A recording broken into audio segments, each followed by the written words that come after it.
cuando me inicié en las luchas revolucionarias. Me hice comunista desde esa edad. El Partido Comunista pasó a ser otra cosa hoy, pero nosotros de corazón seguimos siendo verdaderos comunistas. Y con orgullo lo digo. Por ahora, pues, voy a hacerles un paneo breve. Un paneo breve porque este tema es larguísimo. Son 14.000 a 15.500 años antes de hoy. Todo el proceso histórico que se dio en la cuenca del lago. Y que, bueno, eso dejó una profunda huella de los moradores originarios. Y algunas de ellas pues ya fueron saqueadas, fueron destruidas. Sin embargo, nosotros pensamos que es urgente que salvemos lo poquito que queda. Es nuestro patrimonio heredado. Bueno, vamos a comenzar y vamos con la primera transparencia. Okay. Esa es una hoja punta de lanza completamente manufacturada por contacto, ¿verdad? Ligeros golpecitos, bueno, y sobrevivió en toda esa etapa que nosotros conocemos como el Pleistoceno superior. Es la última capa del Cuaternario en la que habitamos nosotros. Y hablamos de 400.000 años antes de hoy hasta el techo. Nosotros somos el techo de ese Cuaternario. Y por supuesto, si bien esa flecha o punta de lanza está datada desde 15.000 años antes de hoy, y el filo está intacto. Eso corta como un bisturí. Así que se imaginan qué efectos tendría recién hecha. No se podía atravesar tan fácil. Y cuando el animal se desangraba, imagínate la hemorragia de ese animal con varias puntas adentro, caía y empezaba el desplazamiento. Lo desplazaba y se llevaba una pierna porque era muy grande, era demasiado grande. Lo demás se descomponía en el campo. Pero así hubo contacto con una megafauna abundantísima, había mucho animal, y el lago que era precisamente un matadero. El lago de Valencia, que era apenas una ciénaga, era apenas un pantano, y en ese pantano se hundían los animales y se quedaban atascados.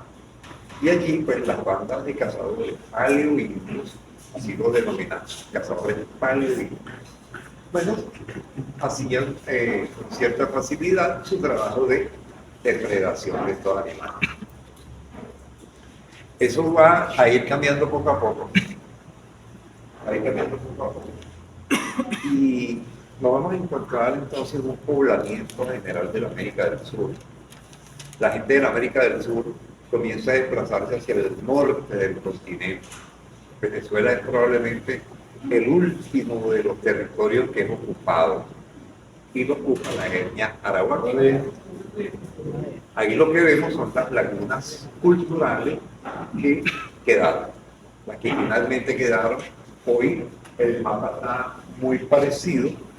Vemos cómo el desplazamiento ocurre desde el centro de América, de la zona del río Amazonas, que es la cuna del mundo arahuaco. Bueno, y esa gente se desplaza por los bordes de la plataforma continental y sube hasta Venezuela, hasta el norte de Venezuela. Suben hasta allí. Y allí van a crear una serie de centros culturales, de asentamientos humanos, que van a alcanzar un desarrollo impresionante y complejo. Estoy haciendo una señal que he perdido porque hace que hacía hombre para que cambie. Bueno, y estamos frente a un tipo de cerámica andino. Arranca en los Andes suramericanos esta cultura. Y esta cultura va a arribar a través de los brazos fluviales, va a aterrizar allí en lo que nosotros llamamos como la zona de Barrancas del Orinoco. Eso es sur del estado Anzoátegui y Monagas. ¿Okay? Toda esa parte se forman los barrancos, esos cangilones que quedan cuando el río Orinoco baja de nivel, y por supuesto quedan las lagunas artificiales creadas por todos estos moradores prehispánicos. Y había una cosa importante, es que esta gente se asienta en este es un mapa que levantó Claudius Oswald, un norteamericano. Esos norteamericanos llegan a Venezuela cuando se produce el boom cerámico. Si nos recuerda antropología en Venezuela, y se crea sobre todo la cátedra de antropología física. Y allí está al frente José María Cruz, un hombre que se dedicó durante toda su vida a la investigación arqueológica y empezó a dar cabo con todos los yacimientos arqueológicos, sobre todo con los tipos cerámicos. Y él se hace el padre de la antropología expresada en todos los tiempos cerámicos. Logra hacer una serie de clasificaciones, de estudios y arriba a conclusiones tempranas. La Universidad de Yale, que está en la casa de todos los talentos, le pone la mano encima y empieza a trabajar con él. Hacen una dupla allí y vienen otros americanos más, porque el valor que esto tiene, sobre todo informativo, es muy grande para esquiar Orinoco y por la costa oriental. Caen aquí en Venezuela y forman una sociedad importante.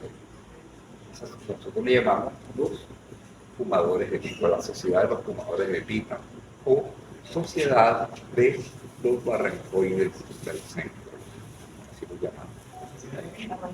Barrancoides del centro, o de los fumadores de pipa. Ya vamos a explicar. Lo que ven aquí son los monticos que quedaron finalmente cuando llega Oswald. Y levantan el mapa y lo que ven ustedes ahí son montículos que antes estaban todos unidos, formando una sola comunicación entre aldeas. Y estas aldeas finalmente, con el reflujo del lago de Valencia, ir y venir, ¿verdad? Se fueron lavando y han quedado en esos cerros. Esos cerros ya no existen. Esos cerros fueron totalmente arrasados por los coleccionistas, por los investigadores, por todo el que llegaba a la zona y se quería llevar un recuerdito. Entonces ya son...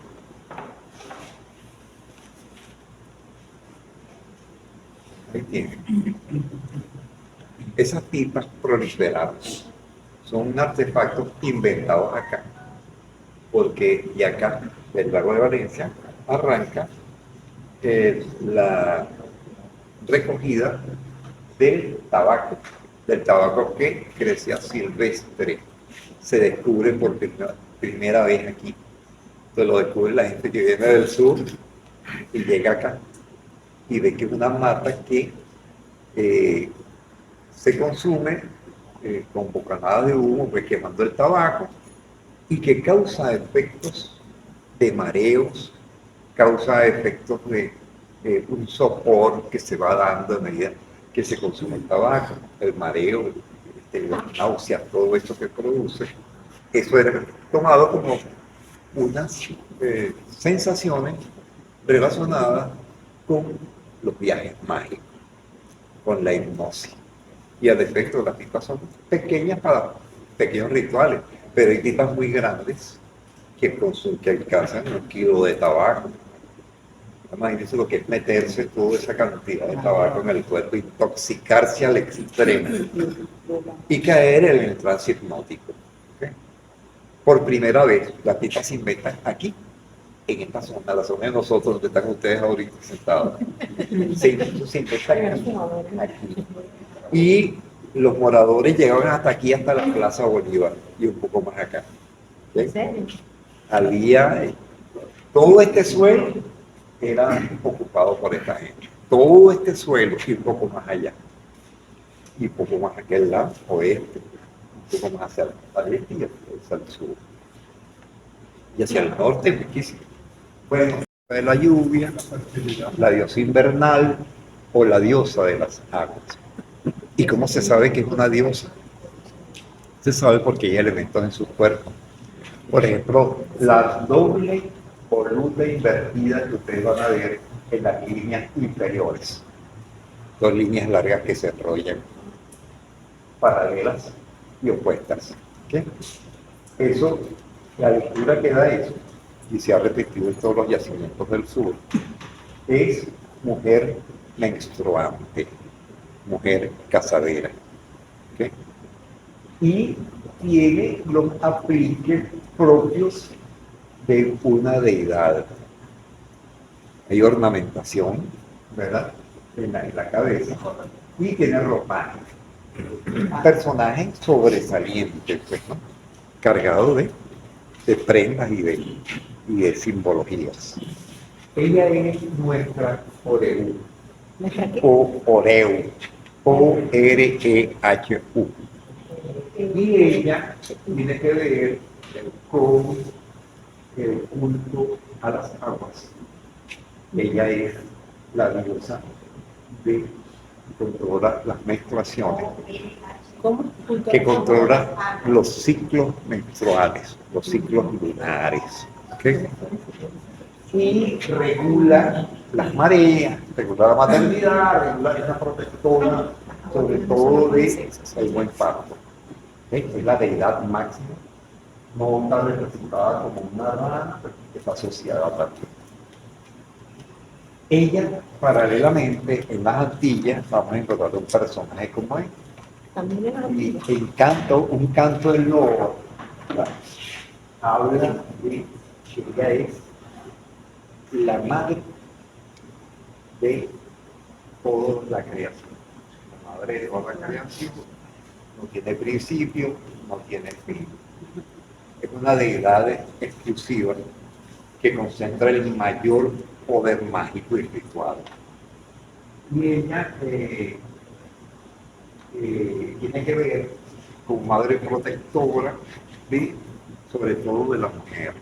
Ustedes saben que en el mundo aborigen, todas las cosas buenas pertenecen al varón. Por ejemplo, el varón es del sol, la mujer es de la luna. En el sol se ven los colores, se respira la calidez del día, pasan muchas cosas en el día. Entonces, esas cosas buenas son del otro. Las cosas malas, como las fiebres nocturnas, como las infecciones, lo peor ocurre de noche, ese es el mundo de la mujer. Son dos mundos opuestos. ¿Okay? Hay que recordar que eso no cambió, desde el principio de ahora eso no cambió nunca. Eso sigue siendo de esa manera. Y nosotros los que nos declaramos feministas somos los que estamos luchando porque la cosa sea diferente. ¿Okay? Bueno, Oreu en las Antillas. Eso es nuestra madre de las aguas, de la marea y de la maternidad. ¿Esa piedra se consiguió? Eso está en Vigirima. Piedra pintada. Y representa a este municipio. Sí. Todos se identifican con ella y la tienen como lo mejor, lo más grande que tenemos nosotros. ¿Y aquí. dónde está la piedra? Eso está ahí a la exhibición. Sí, no puedes, llevada ni nada. puedes ir a visitarla con el guía. Está allí.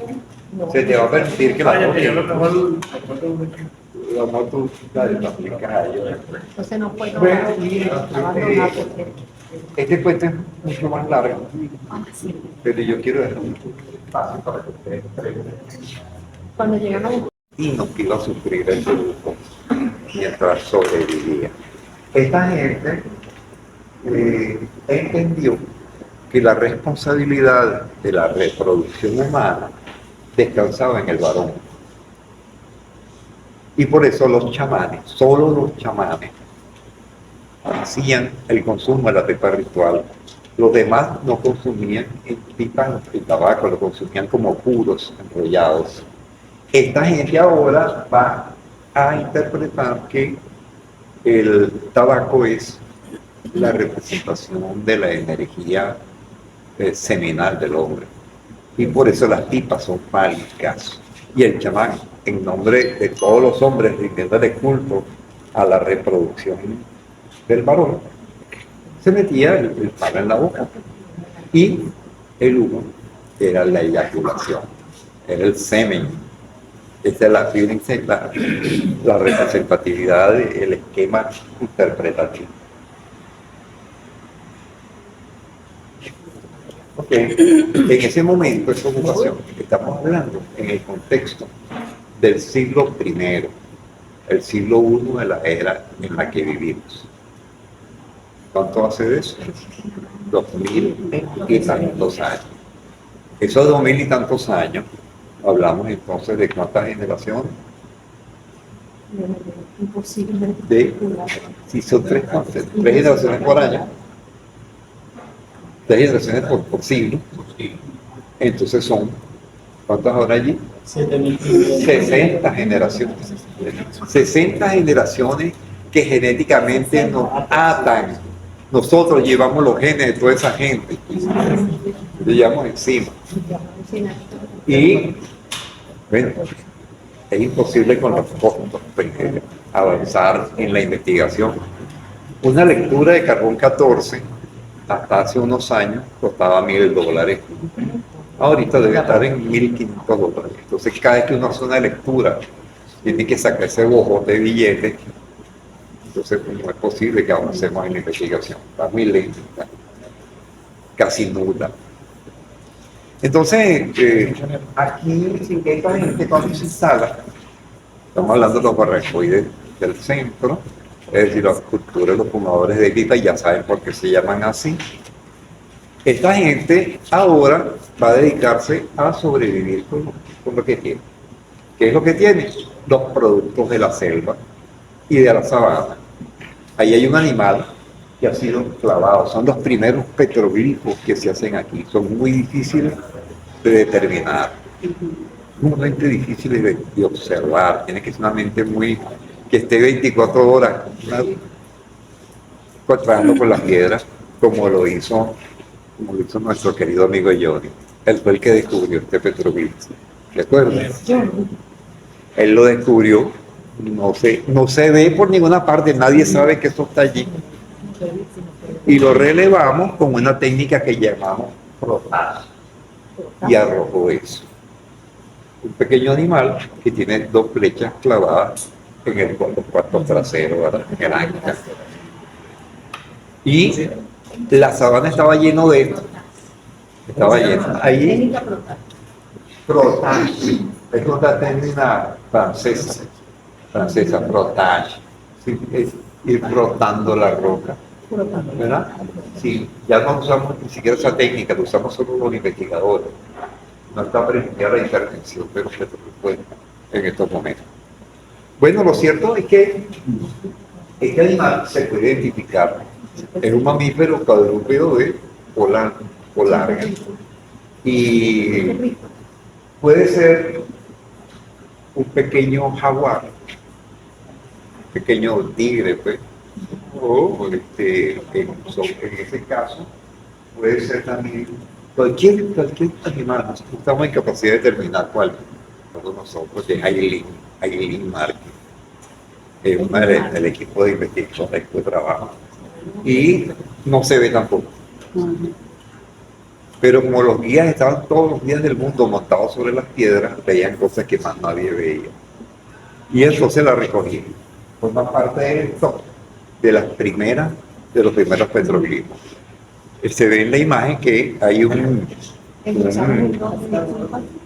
eso es piedra pintada. Es piedra pintada. Sí. No lo van a encontrar jamás. Eso es muy difícil. Ópticamente no es posible. Bueno, ahí se ve una escena de casa.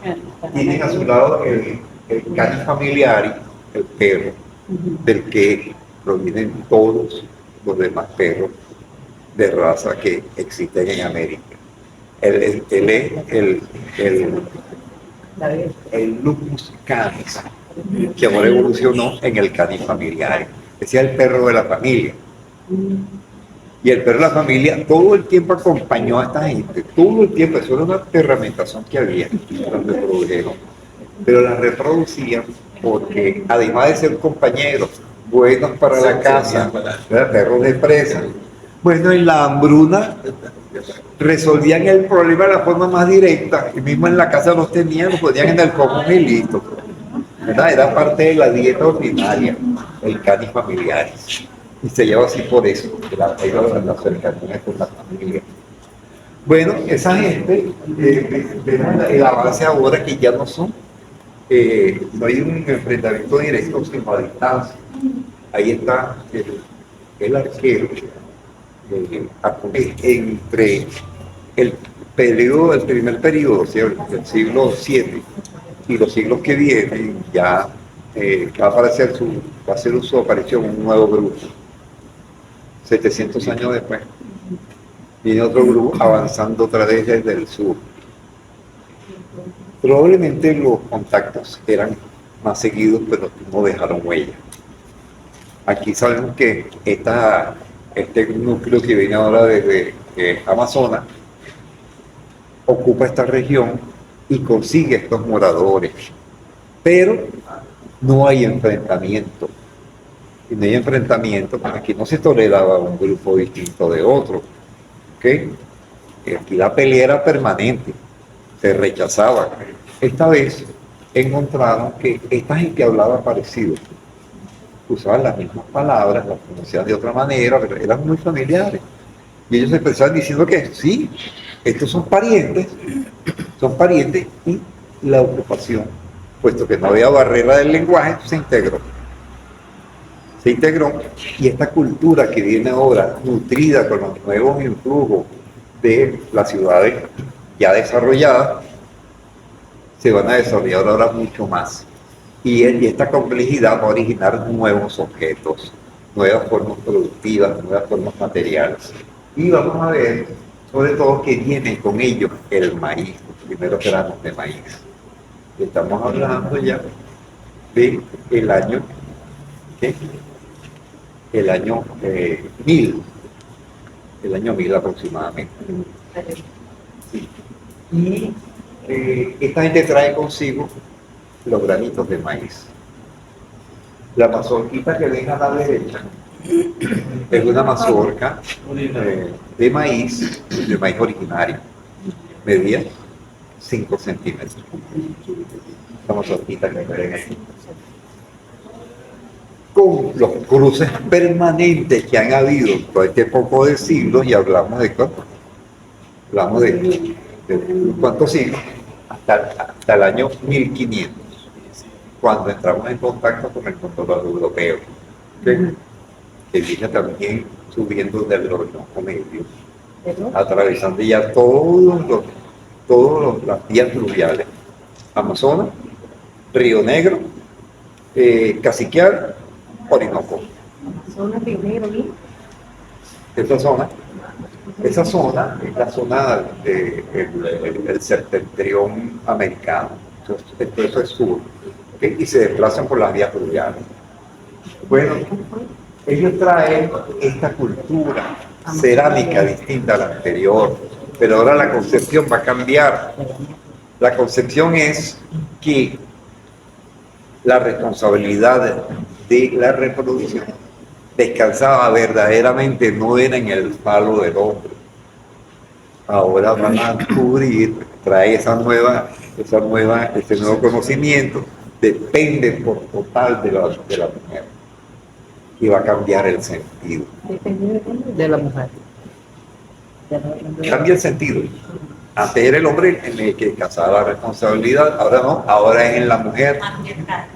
Sí. La sociedad nunca dejó de ser patriarcal. Bueno, allí van a ver que traen consigo la cultura de los grandes panteones, el culto a la muerte.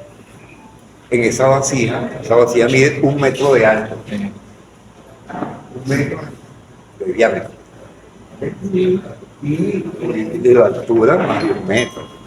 Pues esa es una funeraria, es una efigie. Eran como huevos. Y allí, en ese panteón, cabían hasta 20 cuerpos humanos. ¿Ok?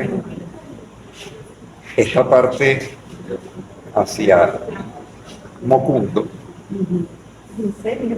Mocundo, estaba lleno de esas vacías. Lleno, las necrópolis eran bien grandes. Lo que pasa es que ocurrieron cosas. ¿Ok? El criterio de posesión que tenían algunos investigadores. La guerra entre investigadores, mire, es fatal. La idea es la guerra entre los científicos. Es absurdo. Nosotros, gravísima una investigación de contextualizar. Gravísimo. Porque se pierde toda la esencia histórica. Entonces, la otra idea era que primero se hacía una gran colección en un museo, pero sin data, sin información, sin nada. Un solo investigador. Solo se ponía la raza indígena, si era la otra. Un solo, no, ni siquiera, era tan absurdo que la idea era no dejar nada para las generaciones de investigadores que venían después. Era un plan preconcebido, no obstante estaba allí la Universidad de Yale, estaba la Universidad Norteamericana metida, que podía hacer todas las lecturas de carbón 14 que quisieran. Hicieron miles, y cada una costaba $1.000. Imagínense ustedes. Y las piezas que vendieron en el extranjero. Se fugaron, regalos personales, intercambios, obsequios, todo se fue, todo se fue. Tiene responsable la historia, se encargará de absolverlo o de castigarlo, ¿verdad? En Maracay está el Museo de la Es una de las partes, claro, es la parte occidental del lago, es la misma. Es la mitad de la colección que está en Carabobo. A esta parte que la traen este segundo grupo, esta segunda oleada de Arahuaca, que viene portando la idea de que la responsabilidad de la reproducción que hace es la mujer. Y por supuesto, una de las piezas inventadas es esta muñeca. Esta muñeca mide 52 centímetros de alto, bastante grande. Y aquí fueron llamadas, un poco parodiando la nomenclatura eurocéntrica, fueron llamadas Venus, porque las Venus antiguas proliferaban en Europa, en Asia, ¿verdad? E incluso en África. Bueno, y ahora nosotros tenemos nuestras propias Venus. Esta es la Venus sacarigüense, la más famosa de todas. Y ella fue encontrada aquí en Los Guayos. Entonces que toda la ribera del lago estaba llena de comunidades arahuacas. Bueno, ese es el prototipo. Y ahora lleva encima un gran mascarón. Un mascarón. Y salen unos bracitos que se tienen el mascarón. Son bracitos de niña. Y no hay senos, porque eran niñas. ¿Okay? No hay senos. Pero resulta que las niñas eran casaderas al tener la primera menstruación. Y eso ocurría tempranamente, como a los 11 años, o un poquito menos. Y por supuesto, a la primera menstruación ya eran casaderas, eran mujeres aptas para la reproducción. Y bueno, ya era todo un prototipo. Y muchas de las cosas que caracterizan ese periodo están vivas todavía en algunos grupos aborígenes. Tiene cadera. Tiene una cadera. Tiene lo que se conoce en la medicina como esteatopenia. Es decir, la acumulación de grasas durante el periodo de embarazo en la pelvis, en los muslos, ¿verdad? Y en las caderas. Eso tiene un propósito de la vida, un propósito natural. Todas tienen que acumular grasa, porque es la vida del feto lo que te encuentra. Bueno, fíjense, entonces eso nos habla que hay un mascarón, hay un ritual. Y el ritual de las jóvenes núbiles, las que todavía no han experimentado la primera menstruación. Había una danza y había instrumentos musicales. Es decir, había todo un mundo ritualístico elaborado. Aquí tienen otra también, muy grande, esta viene de Mariara, Punta Palmita. Sí, y tiene los mismos rasgos, ¿verdad? La deformación craneana, que no la mencioné, la deformación craneana, la unión en el rostro de las cejas con la nariz y a los lados los ojos. La tiene muy pequeña. ¿Claro que es mascarón? Ese es un mascarón. Ese es un mascarón. Pero fíjense también los bracitos. Estos bracitos tienen, ¿cuántos dedos cuentan ustedes? 4 dedos. Una rana de 4 dedos. Yo presenté esto hace muchos años en un congreso, me quedaron todos encima, porque nadie sabía que las ranas tenían 3, 4 y 5 dedos. Y porque yo aseguraba que era una rana, que bueno, las únicas que tienen 3, 4 y 5 dedos. ¿Y eso dio origen al nombre de Guacara? No, nada que ver. Ajá. Ya va a llegar de Guacara. Ya va a llegar. Bueno, fíjense, el producto del mar, ¿verdad? Tiene las mismas deformaciones en los mundos, ¿verdad? Y tiene el tránsito de los elementos marinos, ya, la concha como prendedor como arete, ¿no? Como prendedor. Pero la caracterización es la misma que la anterior. Otra más también es Punta Palmita. Punta Palmita.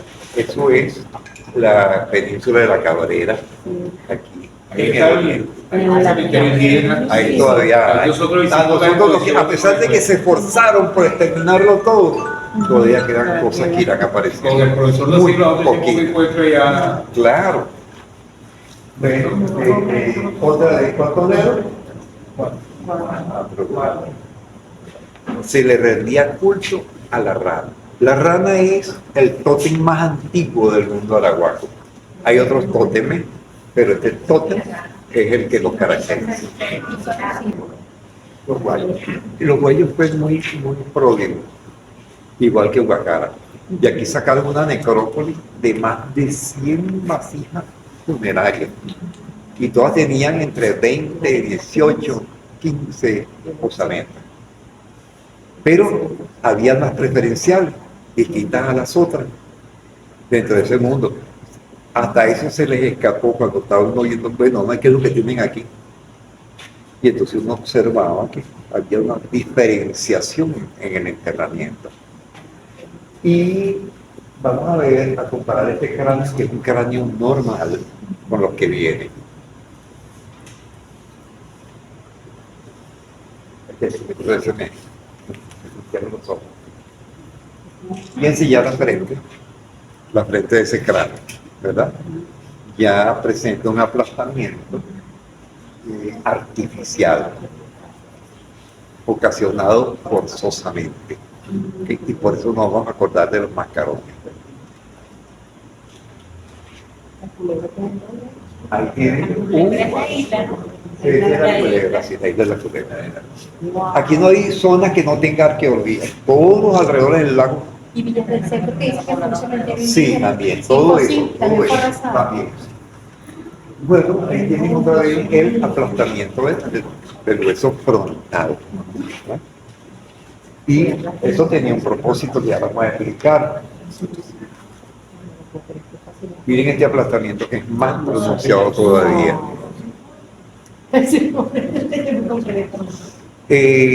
Esa deformación operaba sobre la caja craneana, pero no sobre la masa blanda del cerebro. El cerebro simplemente se amoldaba a la caja. ¿Sí? Es posible que alguna vez hayan tenido un dolor de cabeza, pero más nada. Eran individuos Eso inteligentes. tenía un nombre para usted entender la calle. Dice, no era juego, pues. No era juego, aquí había que deformarse. Había que deformarse porque sí. Pero no todos se deformaban. Se deformaban los que habitaban o cohabitaban en la vivienda principal al lado del cacique principal. del cacique de caciques que mandaba en la zona. ¿Ve? Y ellos se marcaban de esa manera. Eso se llama marcador. Es un marcador de linaje, de linaje vertical. ¿Ve?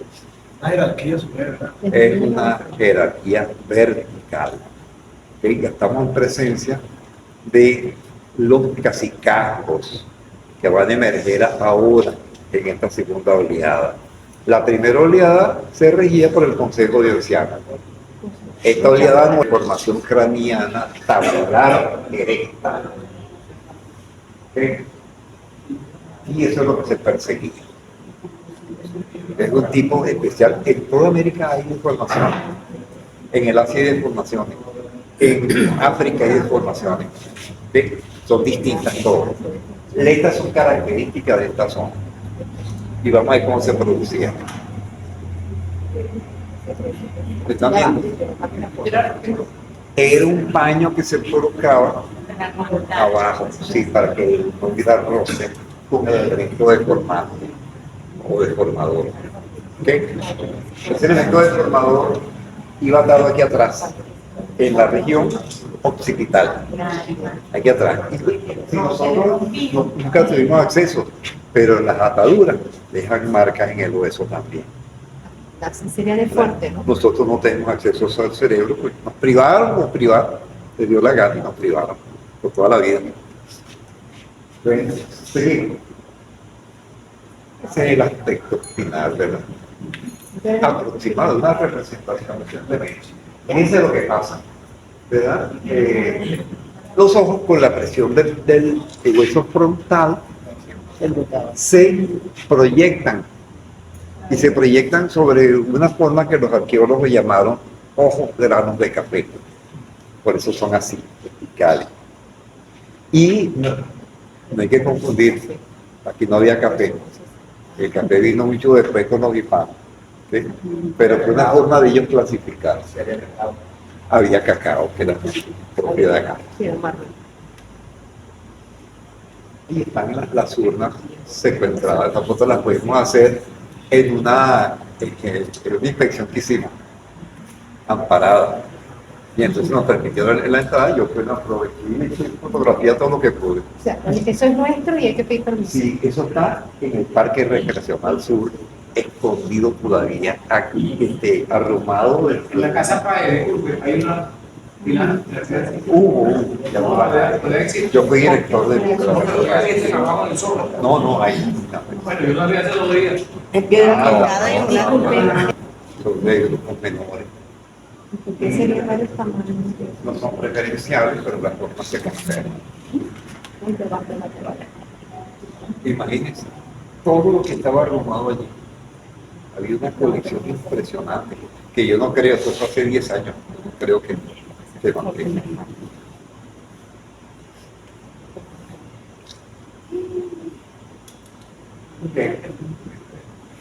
Esa es la importancia que tiene, que sobre todo sobrevive de alguna manera. Los tiestos afloran sobre el terreno, nosotros sobre esos piedemontes, y en el suelo está lleno de esos fragmentos.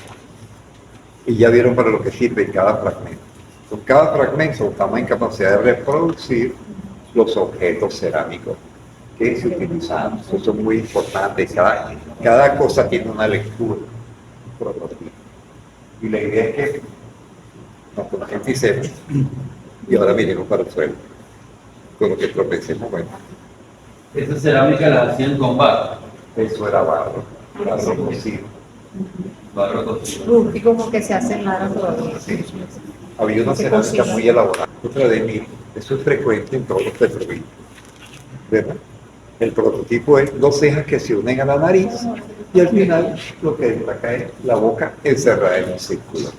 Eso es, haciendo abstracción, un hombre, un elemento humano. ¿Sí? Ahí estaba resumido, no necesita más explicación, ¿verdad? Bueno, y los petroglifos, todos los libros, nos permiten, sabiendo que tiene la misma procedencia, clasificarlos, ¿verdad? Ahí está. Esta es la zona, aquí la zona. Aquí están las lajitas en el puerto, las iniciales de los yacimientos. Está Vigirima, está Tierra Pintada, BP, está, bueno, es una muestra nada más. Rostro para repartir ahí en todos los yacimientos. Rostros de todas formas. Y llegamos a las últimas generaciones, un poco antes del contacto, cuando los superartesanos, desprendidos del proceso, estaban dedicados solo a la producción artística. ¿Okay? Tenían manos muy hábiles, muy diestras, ya se habían desarrollado mucho y lograron incluso reproducir figuras realistas, muy realistas. ¿Saben qué es ese animalito?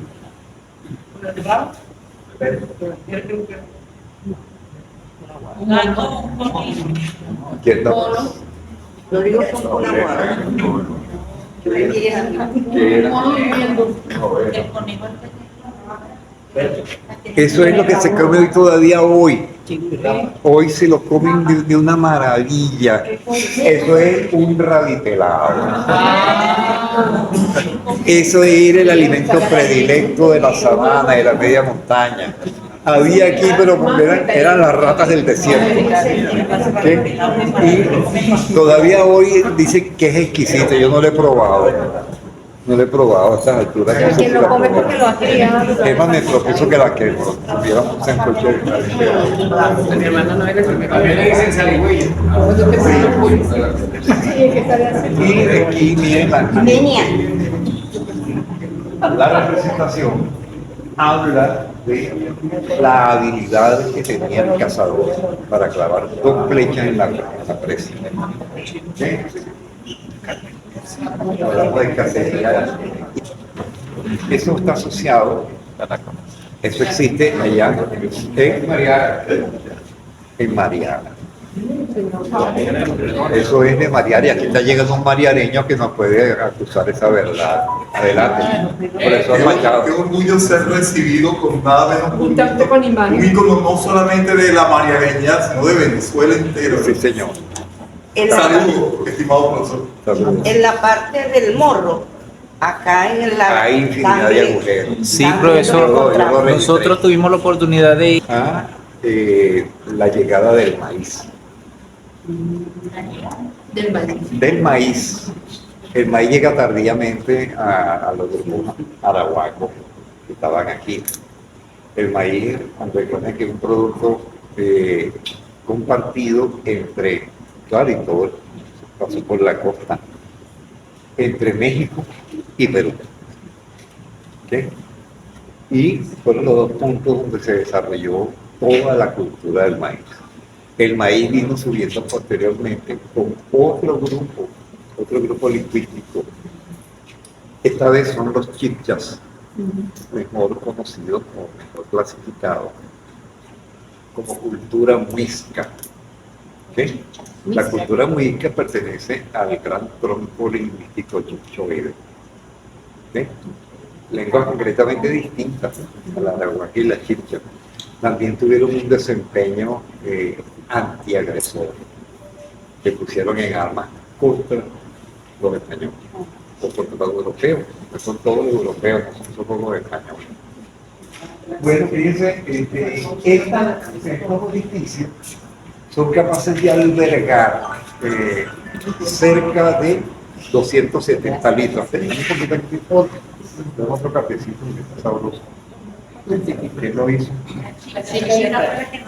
Ahora la vamos a pelear.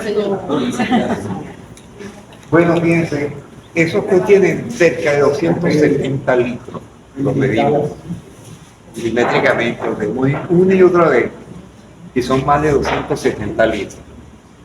Bueno, el maíz era masticado por las doncellas que ustedes saben quiénes son, las vírgenes del grupo arahuaco. Lo mordían, lo masticaban un rato y luego escupían esa masa, ese bolo, lo escupían en una vasija o en la canoa de la chicha. Eso fue una práctica ritual que fuera la canoa, porque era el contenedor más grande que tenían a la mano. Y encontrábamos canoas que estaban muy lejos de la costa, que no tenían nada que ver con la costa, pero estaban dedicadas al ritual de recibir la escupida del agua. Bueno, esa escupida, con un poquito de agua, se convertía en alcohol puro. La tialina se desdoblaba actuando como catalizador de la mordida de maíz. Y bueno, desprendía de una forma violenta, rapidísimo, las propiedades alcohólicas. Se desdoblaba en alcohol. Bueno, y resulta que eso con el azúcar de la época, el azúcar de la época no era otro que la miel de abeja, la miel de la guanota, que abundaba entonces, es decir, la abeja sin aguijón. En todas las aldeas había abejas guanota, que no causaban ningún daño si se mezclaba con esa chicha. Y esa chicha era echada en esos recipientes que ustedes ven. Y la idea era que en el momento del solsticio, cuando venía ya la cosecha del maíz, se le hacía toda una fiesta, el ritual de la cosecha del maíz. ¿Sí? Y todos bebían colectivamente, todo el grupo bebía colectivamente de esa vasija. Esas vasijas se llenaban una y otra vez. No era para un solo manifestación, claro, de alcohol puro. O sea, que alcohol puro bien reforzado en esa chicha. Era violentamente la liberación del alcohol por la saliva. Bueno, y todo el grupo, separando a las abuelonas y a los bebés, a los niños, todo el grupo se sometía a la borrachera colectiva. Y esa borrachera colectiva iba a provocar que el grupo entrara entonces en un estado de ánimo liberador. En ese momento no había deudas porque las deidades se entendía que se alejaban. No había presencia de ellos y se liberaban porque estaban borrachos, pues. No ocupaban ya el interior. Estas deidades permitían entonces, liberándose, yéndose, que todos hicieran lo que querían. Los contactos sexuales que nunca antes fueron permitidos, el cobro de deudas, el cobro de venganzas personales, y se llegaba al asesinato y no pasaba nada. Ahí se valía todo, pero nada se cobraba después de eso. Como dice él en el Estado Falcón, y específicamente la cura de la cura del Lara y la víncula. Finalmente, después que se había consumido todas las canoas de chicha vertidas allí, que sobraron bastante, después de eso, todo el mundo iba al vómito ritual. ¿A qué? Todos al vómito ritual. Y venía las arcadas provocadas. Y la idea era limpiarse por completo, que los malos espíritus salieran, que los patógenos salieran, limpiarse, quedar sanos nuevamente para recomenzar la vida. Y eso se hacía cada vez que aparecían las Pléyades. Las Pléyades son los cúmulos estelares, ¿verdad?, que señalaban el calendario ritual. Todo el calendario ritual estaba inscrito en el cielo, ¿sí? Y anunciaba las fiestas, los enfrentamientos, los rituales, todo estaba escrito allá. Bueno, finalmente, esta gente fue llevar al vómito, no había pasado ya nada, todo el mundo se iba para su casa, contento. Al que le mataron uno ya no se acordaba, fue permitido. El que estrelló una por allá, bueno, ya tuvo problemas.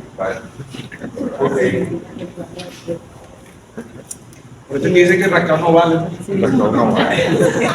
Oye, ellos cerraban con una actividad folclórica, un ritual festivo de danza, con unas, como quemando muchas cosas en el fuego, era que Ok, entonces me lo voy a Pero nos enseñar. pasó muy rápido, tomé la foto la moto. Bueno, fíjense todo el poco de gente que alberga esta piedra. Es grande. Ahí estábamos un grupo, los iniciales, yo no sé cuántos años tiene ese, pero ahí está Leonardo, el pelú que está ahí es Leonardo, el gafo que está aquí a la derecha soy yo. Bueno, todos los demás se están cayendo, y en virtud de que se están cayendo, determinamos que fueron sembrados recientemente. ¿Sí? Las lluvias los lavan, o van lavando, aflojan el pie, y terminan todas las piedras que están en la cumbre de la ladera. Esa es piedra pintada, ¿no? Y terminan abajo, el cerro abajo. El ganado deslizarse. también. Sí. Sí. Ok, también. Pero dicen que han sido robadas. La última vez antes de la No, no, no, remodelación, los mismos Es le que, bueno, sí se las roban para hacer que los pisos de las casas, Exacto, yo- sí se las eso fue lo roban. que me dijeron Pero que allá lo- todavía queda, Sí, sí, sí. no ha sido poco tocado. ¿Cómo se llama eso? Eso es tronconero. Pero en las Esos son piedras, menjires. mentira, al fin es Sí, el nombre. menjir es bellísimo. una voz técnica, una voz celta. Nosotros tenemos una traductora Yo nunca para revisé la esa celta. foto cuando se terminó. La tenemos, bueno, la legaron Acá en la remodelación. los hispanos cuando llegaron. ¿Sí? Son nuestras, es nuestro vocabulario. Significa piedra larga. ¿Sí? Menjir. Como dolmen, es menjir. ¿Sí? Y es toda hilera. Eso es una idea grande, pero ya Llegaba hasta la- todo hasta- eso va a terminar todito abajo, porque no hay Ya no hay, intervención creo. y se permite intervención. Yo creo No, que sí ya- hay. Encontramos con la piedra. La piedra de la rana. La piedra de la rana se localiza en la Cumaca. Y eso es un golpe de suerte, pues tardamos en la exploración permanente. Y dimos con esta escena. Esta escena es la Cumaca, la Cumaquita. Esa escena es la que reproduce eso, es una escena de Génesis. A partir de un huevito